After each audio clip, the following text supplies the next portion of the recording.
Curva sua cabeça mais um pouquinho. Pai, muito obrigado pela sua presença aqui conosco. Nós damos a Ti toda a honra, toda a glória, todo louvor, toda adoração. Senhor, nós não nos cansamos de afirmar e reafirmar que a nossa suficiência vem de Ti, Senhor. Queremos nos achegar à Tua face, beijar o Teu rosto, dizer que nós Te honramos, Pai.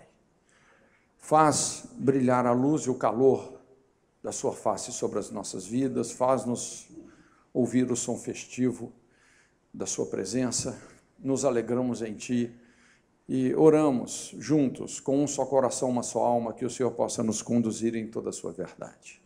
Oramos por aquela liberdade que só o Seu Espírito proporciona, porque onde o Seu Espírito está, aí a liberdade. Senhor, abrimos o nosso coração para a Sua verdade, que ela prevaleça nas nossas vidas. Alarga as fronteiras do nosso entendimento, ativa os nossos sentidos, dá-nos sensibilidade para ouvir a Sua voz e, acima de tudo, um coração responsivo, mediante aquilo que o Senhor quer falar conosco. Ajuda-nos. Eu Te louvo realmente pela obra tremenda que o Senhor tem feito na vida de cada um aqui, especialmente na vida dessa igreja que hoje celebra 14 anos. E juntos nós queremos abençoar esse local, essa congregação de pessoas que se reúnem em torno do Seu nome, Jesus. Abençoamos essa liderança, abençoamos esse ministério. Senhor, oramos por céus abertos, que o Senhor continue trazendo os fiéis da terra para esse lugar. Em nome de Jesus. Amém. Amém. Aproveitando o ensejo do aniversário da igreja, eu gostaria de compartilhar um texto aqui com você. Salmo 90, 12. É um salmo muito famoso, Salmo de Moisés. E nesse versículo ele fala assim: ensina-nos a contar os nossos dias, para que alcancemos coração sábio. A nossa vida, por mais longa que ela pareça ser, ela é curta, não é verdade? E se tem uma coisa importante, realmente, é aprender a contar os nossos dias como Deus conta, não é? Porque, de repente, você pode viver sem que Deus realmente contou um dia sequer da sua vida. O tempo está passando. Então, é muito importante a gente, algumas vezes, parar e estabelecer um diagnóstico sobre a nossa vida, a nossa existência, não é? Especialmente aqui a vida da igreja. É interessante, assim, principalmente no ministério de Jesus, muitas abordagens que Jesus fez tinha esse propósito, que era estabelecer um diagnóstico do que estava acontecendo com a igreja naquela época, não é? Por exemplo, quando você vê a parábola do bom samaritano, é impressionante, foi uma forma precisa, profunda, de Jesus realmente retratar o que estava acontecendo com o povo de Deus naquela época. Então ele faz uma abordagem ali, né, do que estava acontecendo internamente. Ele fala sobre um homem que foi sobressaltado, um homem que descia de Jerusalém para Jericó, alguém que estava numa rota de decadência e de repente foi sobressaltado. E por incrível que pareça, isso está no contexto da igreja. Você fala, mas pastor, será que pessoas são assaltadas, são violentadas dentro de uma igreja? Mas era o que Jesus estava retratando. E depois ele mostra ali a postura do sacerdote, a postura do levita e, por fim, a postura de um samaritano, que era uma pessoa que quase não tinha nenhum conhecimento de Deus, mas o conhecimento que ela tinha de fato, ela colocou em prática, ela amou aquela pessoa e fez toda a diferença. Um diagnóstico profundo do que estava acontecendo.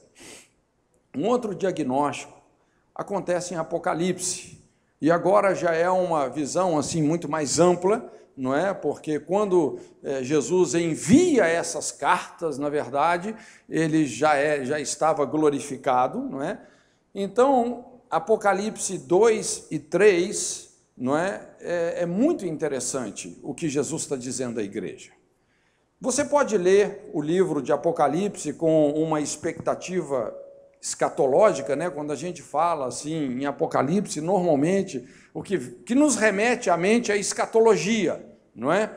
E isso é bom, eu gosto de escatologia, mas nos leva para um território onde nós temos que saber lidar com a especulação humana, não é? Porque é um descortinar e tem muita coisa que você pode pensar que vai ser de um jeito e de repente é de outro, não é? Então, para você estudar escatologia, você tem que ter muita humildade, né? Você tem que ter, assim, você tem que estar muito aberto, não é? Você não pode ser aquela pessoa muito rígida nos seus pontos de vista.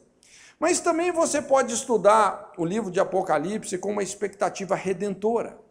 Não é? E, na verdade, o livro de Apocalipse, ele é essencialmente redentivo. Não é? Eu pessoalmente, eu não acredito no fim do mundo, né, como muitos falam, o fim do mundo. Não é? Eu acredito na redenção da terra. Tudo aquilo que foi perdido em Gênesis é restaurado em Apocalipse. Você pode observar que Apocalipse é a redenção do planeta, não só, né, das pessoas de Deus, mas do planeta. Aquilo que não foi redimido pelo sangue vai ser redimido pelo fogo, que são os agentes de purificação e redenção. Jesus é o alfa, o ômega da criação e da redenção. E o livro do Apocalipse é esse fechamento, é essa conexão com aquele propósito original de Deus que teve uma descontinuidade a partir da queda do homem, lá em Gênesis. Mas em Apocalipse, todas as coisas são reconciliadas e o propósito de Deus permanece firme para esse planeta. Então, a gente observa, né, quando a gente olha para o livro de Apocalipse, ele obedece uma lógica ensinada por Pedro. O juízo sempre começa pela casa de Deus, o juízo começa pela igreja, depois Israel, as nações, por fim, Satanás e os seus adeptos são julgados, mas sempre começa pelo povo de Deus. Se você estuda, faz uma leitura assim mais de perto, por exemplo, do livro de Jeremias, você vai observar, o juízo sempre começa pelo povo de Deus e depois acaba alcançando todas as nações, não é? E é o que a gente observa aí.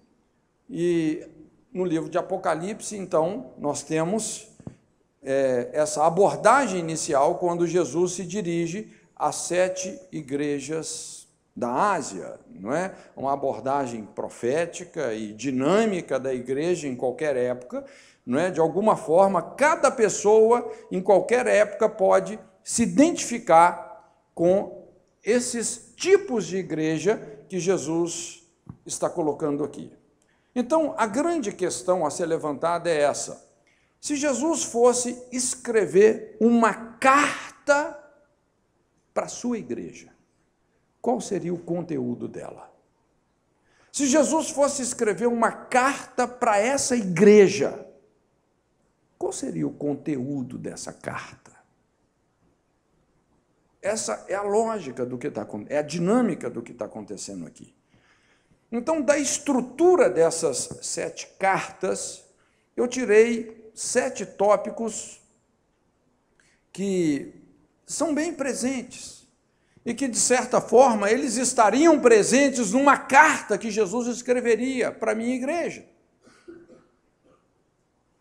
7 coisas que eu quero compartilhar com você e que são coisas importantes, principalmente quando a gente celebra um aniversário. Número 1, lembrar os feitos. Número 2, avaliar a história. Número 3, amar a correção. Número 4, celebrar a fidelidade. Número 5, projetar o futuro. Número 6, calcular o preço. E número 7, discernir o momento profético que você está vivendo. Então vamos lá. Primeira coisa é essa, lembrar os feitos. Lógico, lembrar os feitos sem nos vangloriarmos, mas reconhecendo a bondade de Deus, não é? Quando nós a gente estava aqui no culto, foi passado uma timeline da vida da igreja, não é? Mostrando como a história da igreja, não é? Os passos que ela foi dando ao longo do tempo. Isso é muito importante. Em Apocalipse 2:2, você pode observar que Jesus sempre fala isso: eu sei as tuas obras, eu sei as tuas obras, o teu trabalho, a tua paciência, não é? No Salmo 90, Moisés fala: confirma sobre nós as obras das nossas mãos. Então, a Bíblia fala que tudo que é feito debaixo do sol é vaidade, porém, a nossa obra nele não é em vão, não é? Não é em vão. É quando nós alcançamos esse entrosamento da obra de Deus em nós, com a nossa obra em Deus, então ninguém pode tirar aquilo que nós fizemos para o Senhor. É o nosso galardão. Paulo fala em 1 Coríntios 15:58, portanto, meus amados irmãos, sede firmes e constantes, sempre abundantes na obra do Senhor, sabendo que o vosso trabalho não é em vão. Se tem uma coisa que não é em vão, é aquilo que você tem feito para Deus. Conta todo o seu empenho, a sua devoção a Ele, a sua oração, a sua pregação, o seu evangelismo, o seu trabalho dedicado. Conta. Ninguém tira esse galardão de você. Ninguém tira. Tudo que você faz debaixo desse sol é vaidade, é passageiro. Mas Paulo fala: a nossa leve e momentânea tribulação produz um peso eterno de glória muito excelente. Aquilo que você faz para Deus vai ser projetado na sua eternidade. Então, veja bem, lembrar os feitos é algo importante. Produz fé, certeza da presença de Deus, porque Jesus é a única explicação para os resultados que nós tivemos, sim ou não? Né? Então é empolgante, você começa a lembrar os feitos, de repente você fortalece a sua fé. Lembrar os feitos também nos exorta a manter o ritmo, incentiva a firmeza, disciplina, intensidade devocional, não é? Quando você lembra os feitos, você fala: puxa vida, eu não posso deixar a bola cair. Lembrar os feitos produz um discernimento cada vez mais claro do nosso chamado, da nossa identidade ministerial. Jesus fala que a sabedoria é justificada pelas obras. Quando você lembra os feitos, você começa realmente a refinar ainda mais a sua índole, a sua área de convergência, aquilo que Deus chamou você para você fazer. Então você vai desenvolvendo uma inteligência ministerial. Lembrar os feitos produz alegria, esperança, aquela adrenalina espiritual. E isso não é só bom, é vital. A alma se nutre de esperança. Isso gera, então, um testemunho profético, é inspirador. Lembrar os feitos também tem a ver com situações que nós suportamos, aprendemos, superamos, transformamos, ultrapassamos limites físicos, ultrapassamos limites ministeriais, teológicos, geográficos, acumulamos um saldo, um depósito formado por essas excelentes memórias, essas lembranças que trazem uma gratidão profunda ao Senhor. Lembrar os feitos também reforça o grande valor que precisa de ser dado aos pequenos começos, não é? Isso é um princípio importante, a gente saber valorizar as pequenas coisas, as pequenas responsabilidades, os pequenos começos, porque Deus nunca começa do tudo, do pronto, do muito, né? Então, curiosamente, para todas as igrejas, Jesus repete isso. Ele fala assim: eu sei as tuas obras, boas ou más, né? Certas ou erradas, aprovadas ou reprovadas, palha ou rocha. Jesus sabe quais são as nossas obras. As nossas obras contam diante dele. Para a igreja de Éfeso, Ele fala, eu sei as tuas obras, trabalho, paciência, não pode sofrer os maus. Puseste à prova os que se dizem ser apóstolos e não são. Sofrestes, tem paciência, trabalhaste pelo meu nome, não te cansastes. Para Esmirna, ele fala assim, sei as tuas obras, tribulação, pobreza, mas tu és rico. A blasfêmia dos que se dizem judeus e não são. Pérgamo, ele fala assim, não negaste o meu nome. Ou seja, não se intimidaram, não se envergonharam, não se amedrontaram. Sardes, ele fala, não achei as tuas obras perfeitas. Não achei as tuas obras perfeitas. Filadélfia, ele fala, tendo pouca força, guardaste a minha palavra. Laodiceia fala, uma igreja morna, num processo de esfriamento. Então, é importante nós entendermos, gente, que Deus é um Deus memorial. Ele celebra os feitos, seja por ele ou por nosso intermédio, não é?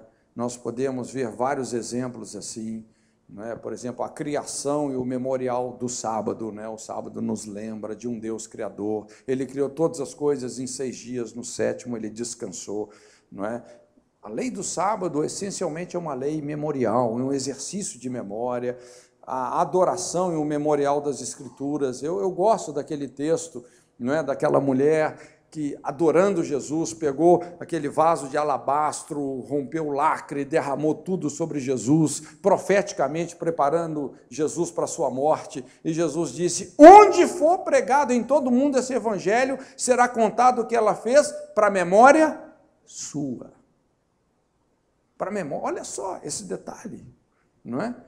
Como que Deus é um Deus memorial, né? A redenção e o memorial da ceia, não é? Cada vez que você toma ceia, nós estamos nos lembrando, não é, do trabalho penoso de Jesus por cada um de nós.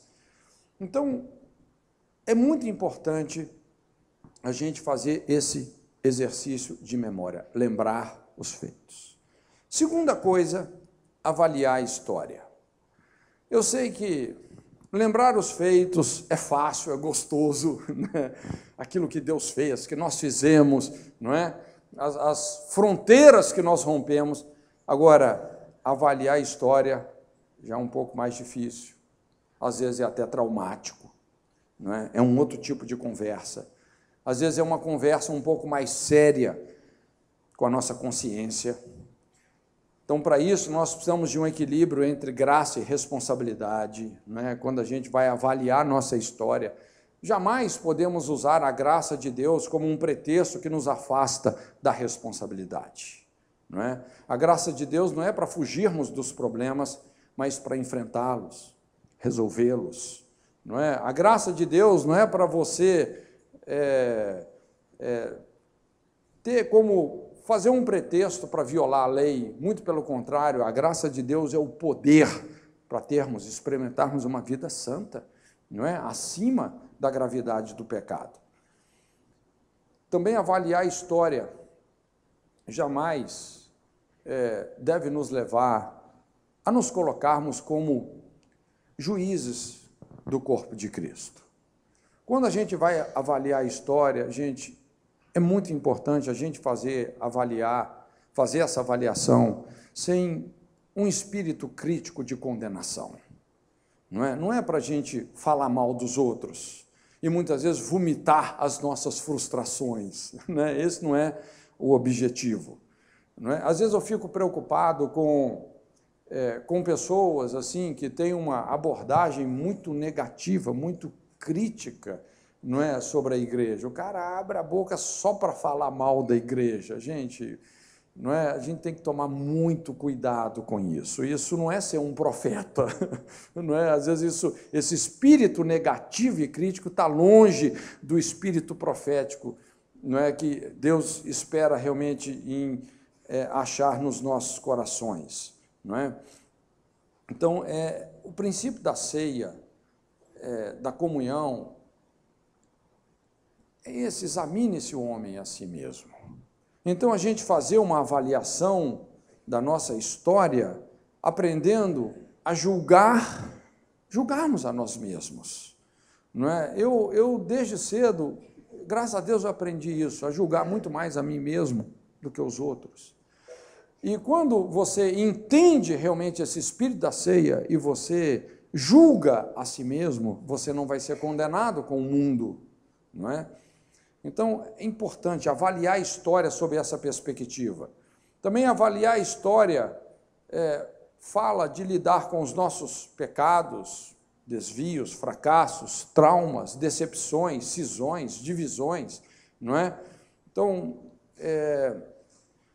e aqui, às vezes, nós vamos ter que lidar com alguns aspectos que realmente foram negativos, não é? Lidar com memórias dolorosas, com sentimentos angustiantes, escolhas pecaminosas, caminhos tortuosos, feridas que talvez ainda não estão cicatrizadas, frustrações que ainda não foram absorvidas, relacionamentos que ainda constrangem, tragédias que ainda nos perturbam. Então, isso exige muita humildade, coragem, muita disposição de superação, aperfeiçoamento. Então, é importante a gente se perguntar, onde você se perdeu? Não é? Jesus fala para Éfeso, lembra-te de onde caístes. Onde você perdeu a sua unção ministerial? Em que lugar do Jordão espiritual o seu machado afundou? Avaliar a história também fala de um reencontro com o propósito de Deus, um alinhamento com o nosso DNA ministerial, antes que o nosso castiçal seja removido, não é? Então, isso pode produzir um conserto espiritual que vai ser um divisor de águas na nossa vida, no nosso ministério, uma avaliação da nossa história, gente, assim, olha, pode trazer as mudanças mais significativas que nós precisamos. Então, veja bem que aqui Jesus, ele faz um diagnóstico muito objetivo. Para algumas igrejas, ele fala assim, tenho contra ti. Ele chega para aquela igreja e ele fala abertamente, não são com meias palavras. Ele fala, tenho contra ti. Onde é que Deus está tentando nos parar? Para Éfeso, ele fala, deixaste o teu primeiro amor, a falta de zelo. Pessoas que perderam a prioridade do reino de Deus. Pérgamo, ele fala sobre a doutrina de Balaão, colocar tropeços. Nicolaítas, a doutrina dos nicolaítas, que era a graça abusiva, né? Não sei se você já estudou sobre a doutrina dos nicolaítas, mas um dos fundamentos é esse, usar a graça como pretexto para violar a lei. Não, Jesus já perdoou todos os nossos pecados, está tudo perdoado, não importa o que você faça, você está salvo. Jesus falou, eu abomino isso, esse tipo de graça irresponsável, não é? Para Tiatira, ele fala, toleras Jezabel. A manipulação espiritual, a falsa profecia, o controle humano que extingue a ação do Espírito, uma prostituição da verdade, da identidade, do propósito. E Jesus fala assim, dei-lhe tempo para que se arrependesse da sua prostituição, não se arrependeu.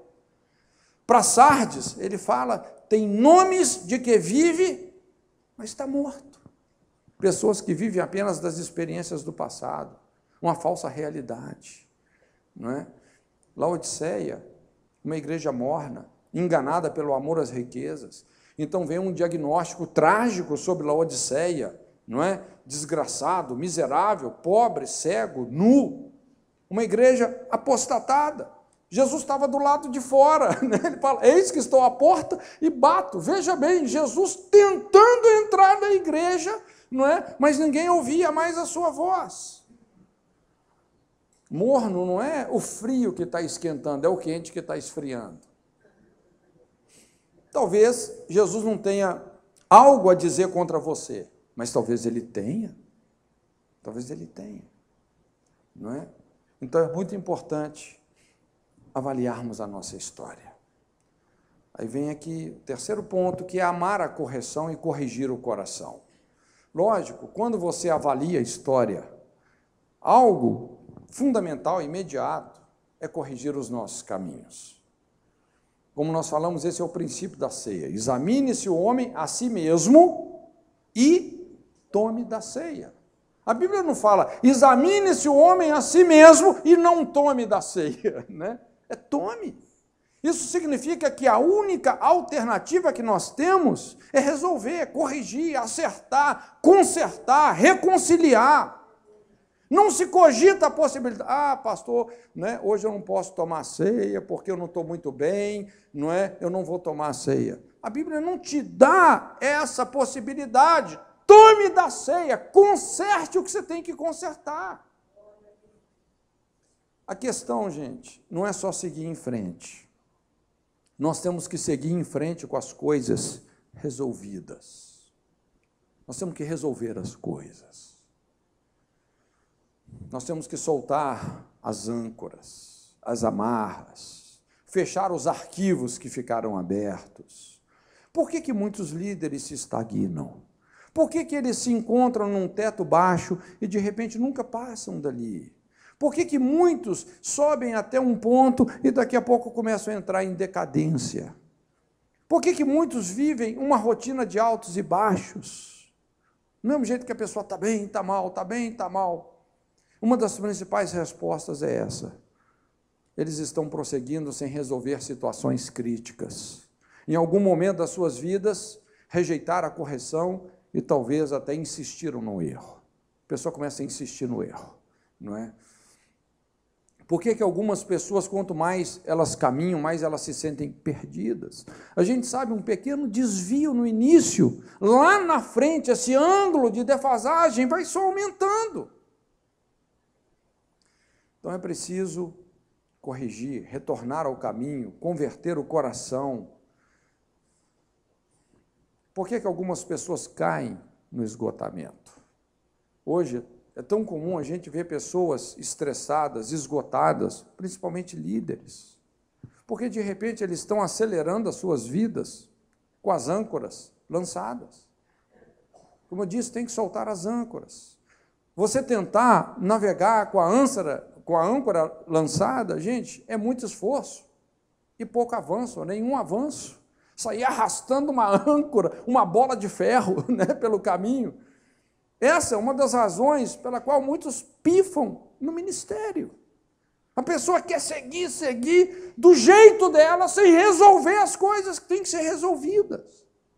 Em aconselhamento, às vezes quando a gente vai lidar assim com líderes queimados, burnout, né, o cara queimou, de repente você vai ver há muito tempo. A pessoa vem fazendo um esforço sobre-humano. Irmãos, nós temos que entender que o arado não é pesado. Os mandamentos de Deus não são penosos. O jugo é leve, o fardo é suave. O reino de Deus, vamos dizer, a porta é estreita. O caminho é estreito, mas é suave. É de paz. Então Jesus estabelece uma mensagem de correção muito clara aqui para várias das igrejas. Para Éfeso ele fala, lembra-te de onde caíste, ou seja, a mensagem é clara, não ignore a sua queda, não prossiga dessa forma, senão seu castiçal será removido, a sua luz vai apagar, a sua influência vai deixar de existir. Pérgamo, ele fala, arrependa-se, decida pela mudança.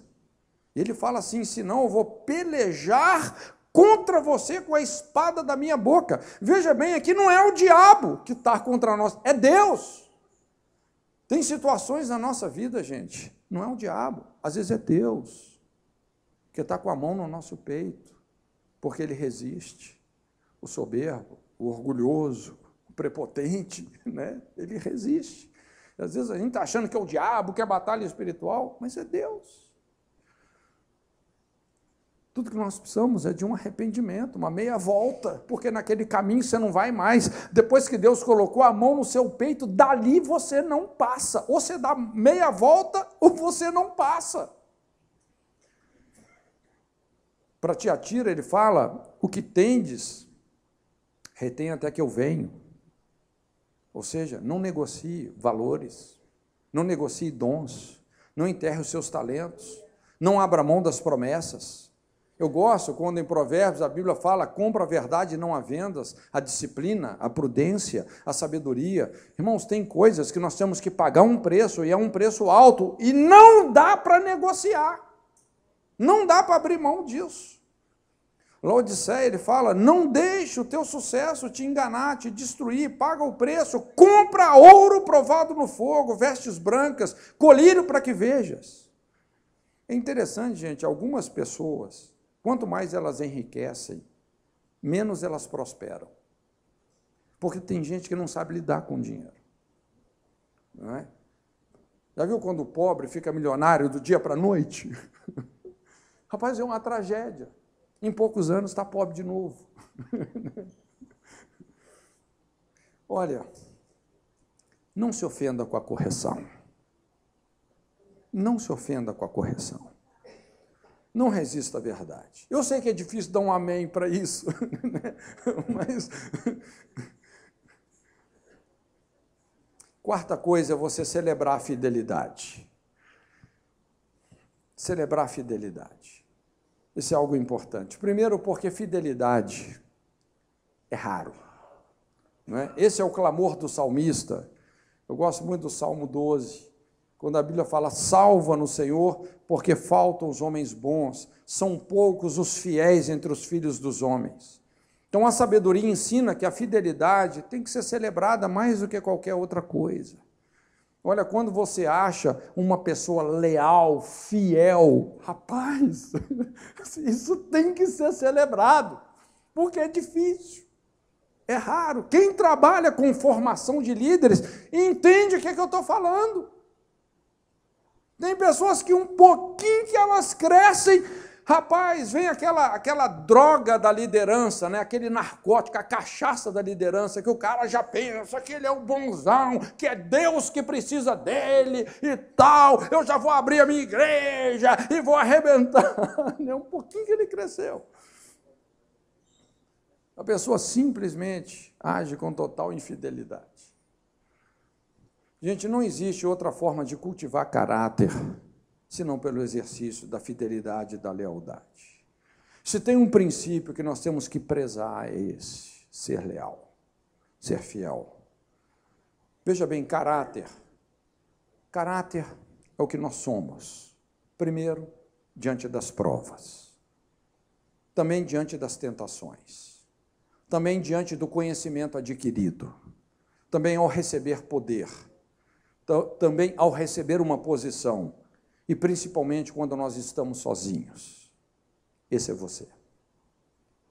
Como é que você lida com as provas, com as tentações? Como é que você se relaciona com o conhecimento adquirido? Quando você recebe poder, posição? Quando você está sozinho, quando você não está sendo policiado por ninguém? Ser fiel é você ser confiável. Essa confiança, gente, é tudo na vida.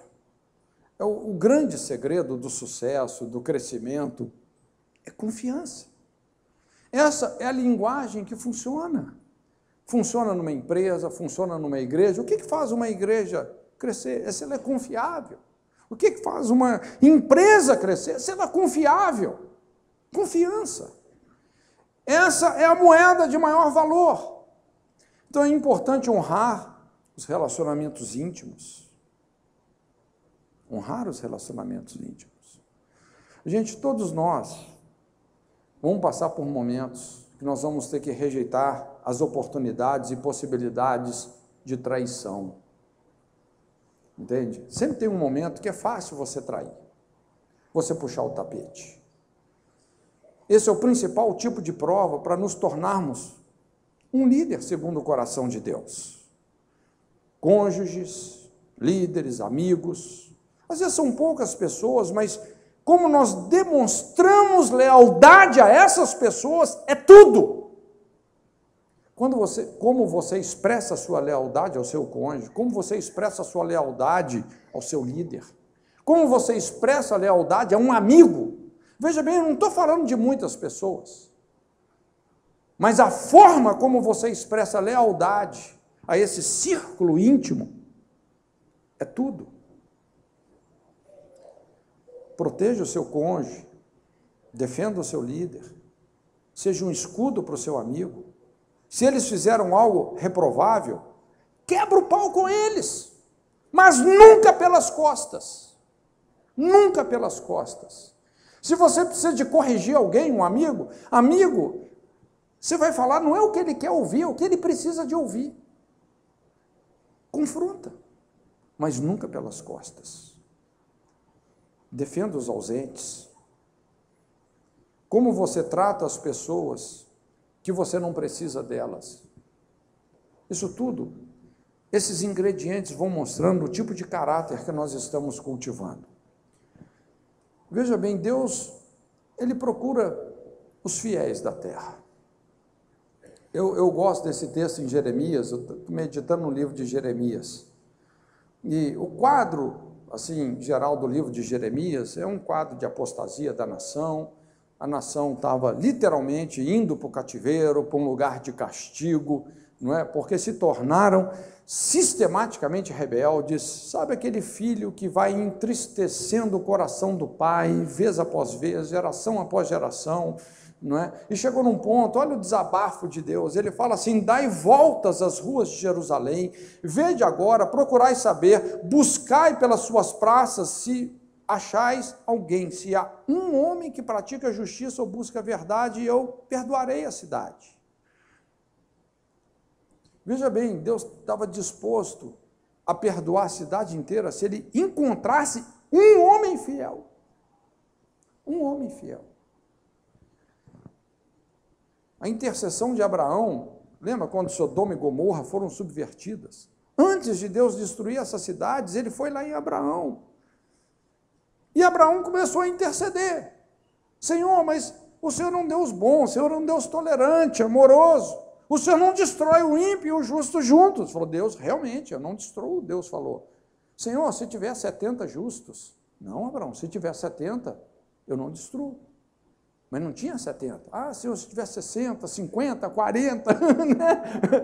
Mas não tinha. Não tinha.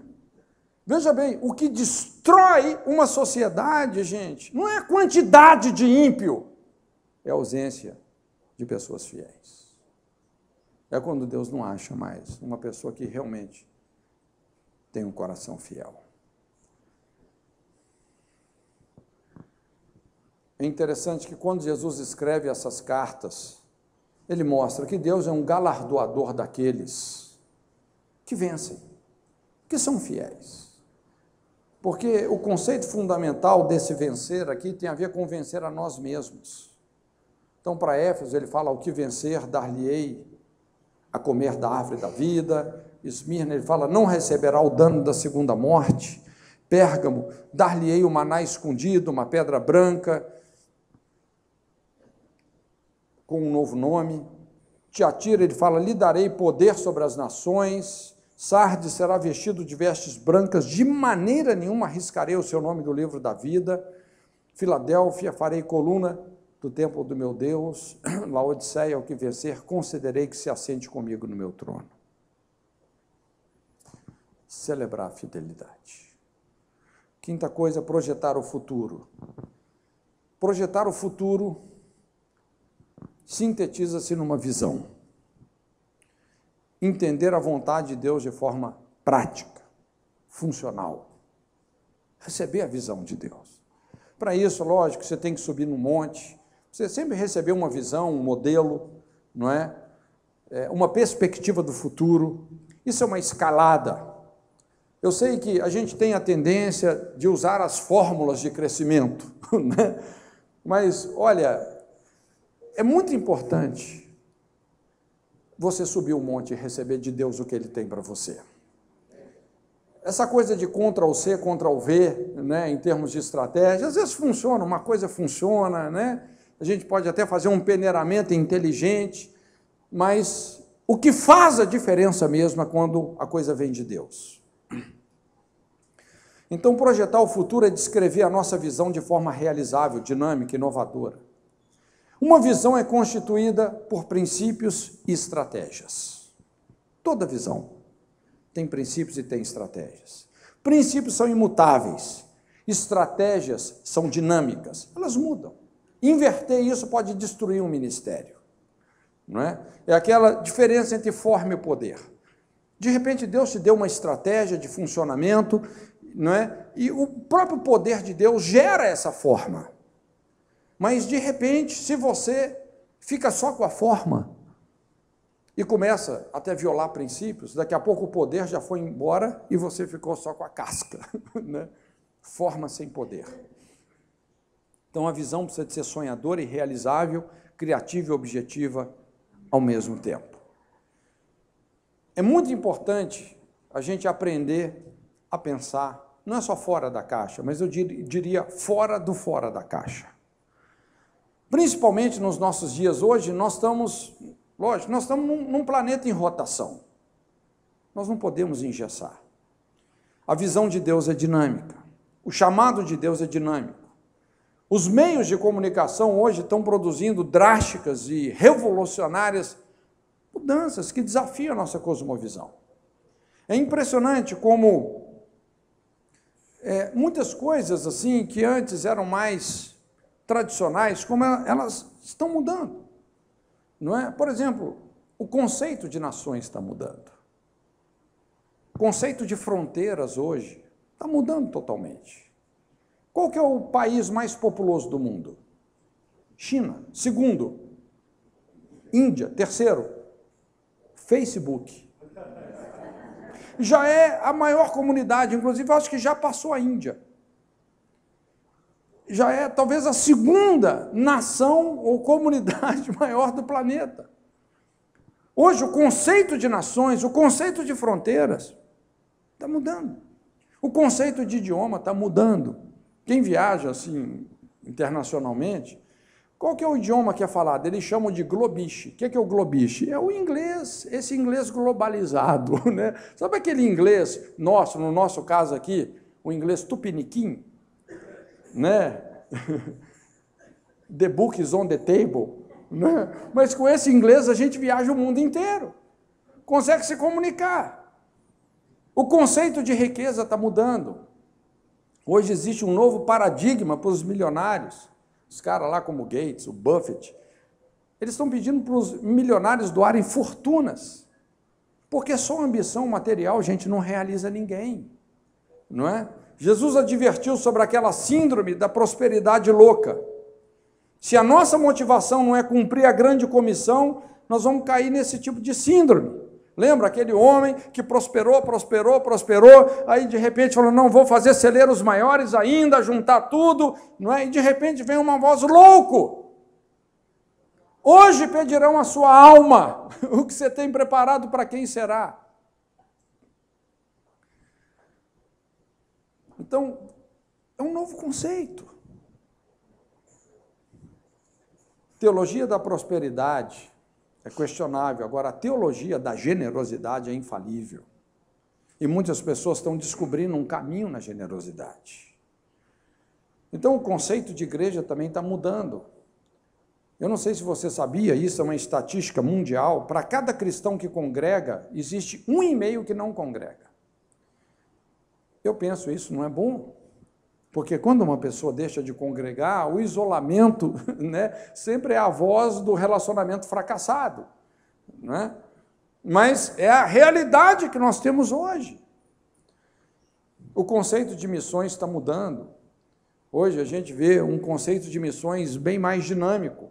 Você não vê um país alcançando outros, né? Hoje é de todos para todos, você vê missionários de todos os países, em todos os países, o mundo ficou pequeno, vamos dizer assim, não é? As áreas de influência e etc. Então, para multiplicar, nós temos que entregar o nosso legado a outros, através de uma liderança que coordena mais e controla menos, uma liderança mais sacerdotal, menos institucional, uma liderança que prioriza caráter, investe no dom, uma liderança que tem como meta emancipar e não subjugar, uma liderança que ensina mais do que prega, que educa moralmente.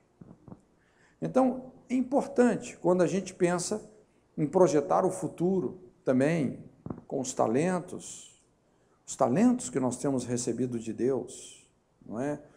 É interessante, tem algumas coisas que impedem o nosso dom de fluir, como a amargura, não é? Antes de você se encaixar em algo, é muito importante você se encaixar com alguém. Serviço e relacionamento andam de mãos dadas. Tomar cuidado com a negligência. É impressionante hoje, assim, perto da quantidade de pessoas que frequentam a igreja, mas quantos realmente estão exercendo o seu dom com responsabilidade? Não é? Você lembra aquela parábola do talento, o cara que recebeu um talento só, não é? Simplesmente enterrou. Isso levou ele para uma situação muito crítica, muito complicada. Projetar o nosso futuro. Nós não podemos engessar. Também calcular o preço. É muito importante calcular o preço. Projetar o futuro requer esse próximo passo. E para calcular o preço, é importante a gente fazer contas, não é? Você lembra aquela parábola que Jesus conta sobre o rei que sai à guerra, não é? Aquele que foi edificar uma torre. Então, a igreja de Éfeso, Jesus fala, pratica as primeiras obras, ou seja, recuperar o ritmo perdido. Para Esmirna, ele fala, não temas as coisas que tens de sofrer. Eis que o diabo está para lançar em prisão alguns dentre vós, para ser dispostos à prova, tereis tribulação de 10 dias. Para Pérgamo, ele fala lá sobre Antipas, minha fiel testemunha, o qual foi morto entre vós, onde Satanás habita. Ou seja, haverão adversários. Irmãos, quando você se coloca realmente assim, num propósito de ser igreja, haverão adversários, não é? Haverão dificuldades. E nisso daí, então, vem os problemas, como Jesus, ele mostra aí nessa carta às igrejas. Para Tiatira, ele fala, todos quantos não têm essa doutrina e não conhecem, como dizem, as profundezas de Satanás, outra carga vos não porei. Ou seja, resistir às doutrinas que tentam santificar o profano. É impressionante como essas doutrinas sempre vêm à tona, não é? Sardes, ele fala algumas pessoas que não contaminaram as suas vestes, manter a pureza. Filadélfia, guardar a palavra da minha paciência, gente que não retrocede na fé. Laodiceia, compra ouro provado no fogo, vestes, colírio. Pagar o preço pelas riquezas sustentáveis, vestes de justiça, a revelação, não é? Então, é muito importante a gente entender que tem um preço a ser pago. E nós temos que calcular esse preço. Um exemplo que a gente vê na Bíblia de um cara que falhou nisso foi Pedro, não é? E quando você não calcula o preço, isso pode fazer de você um negador, talvez até um desertor, um traidor. Hoje a gente vê muitas pessoas, infelizmente, saindo pelas portas dos fundos da igreja. São pessoas que enxergaram o evangelho apenas assim de uma forma romântica, como um mar de rosas, como se Deus fosse o balcão de um supermercado, né, para atender todas as nossas exigências e satisfazer as nossas vontades. Mas a gente sabe que não funciona assim. É interessante que teve uma certa altura do ministério que Jesus tentou mostrar isso para os discípulos. E ele falou, olha, vai vir um tempo de trevas. Eu vou me entregar, eu vou morrer na cruz. E Pedro tentou impedir isso. E quando, não é, Jesus falou, não, vai acontecer dessa forma. Então Pedro, delirando nos seus instintos, ele fala, não, Senhor, eu vou contigo até a morte. Mas ele não sabia o que ele estava falando, ele estava agindo com arrogância. Porque, na verdade, muitos deles tinham uma expectativa política.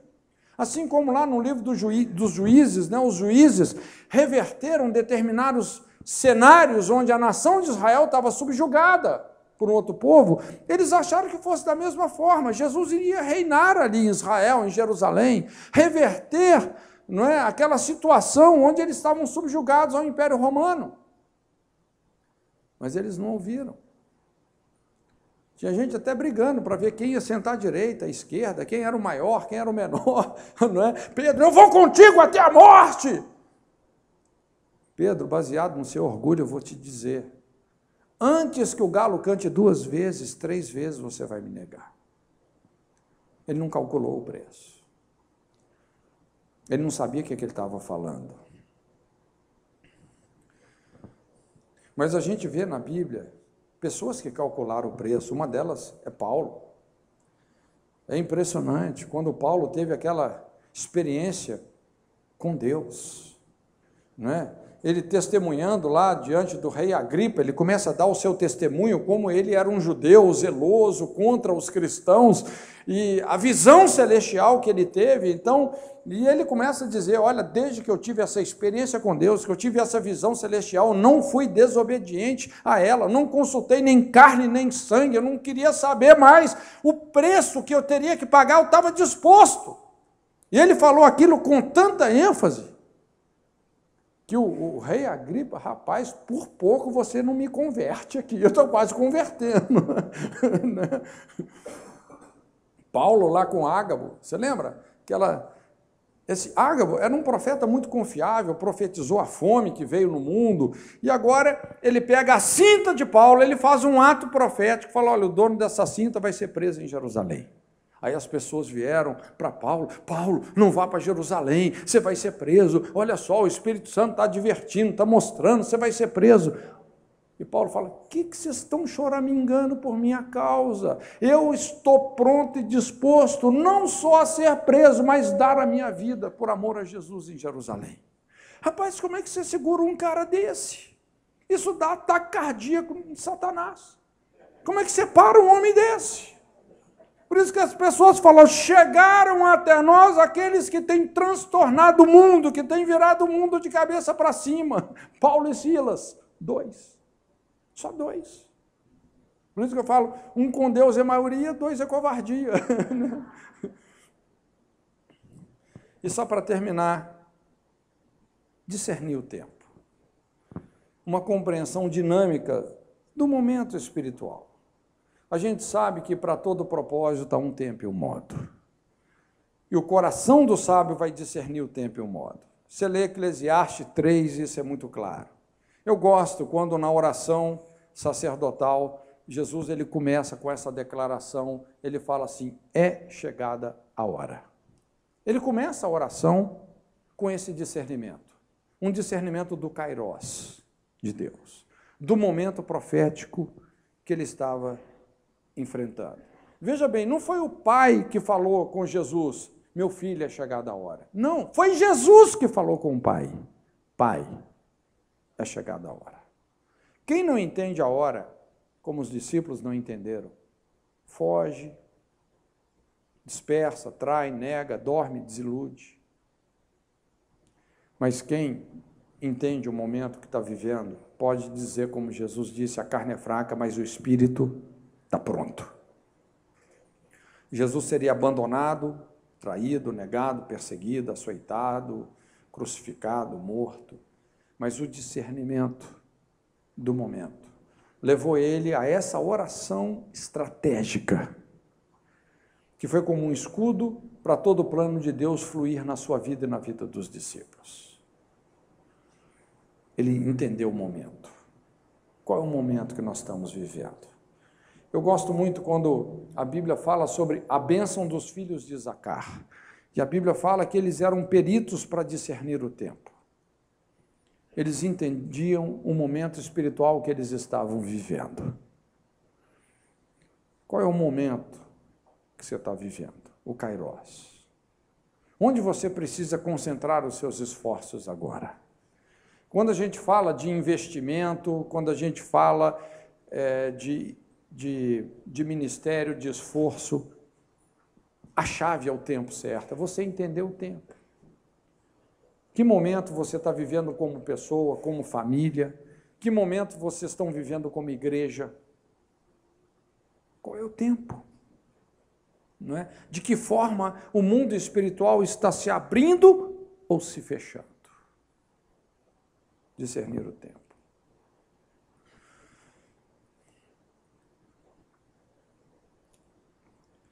Eu gostaria que você pudesse curvar sua cabeça um pouquinho, então.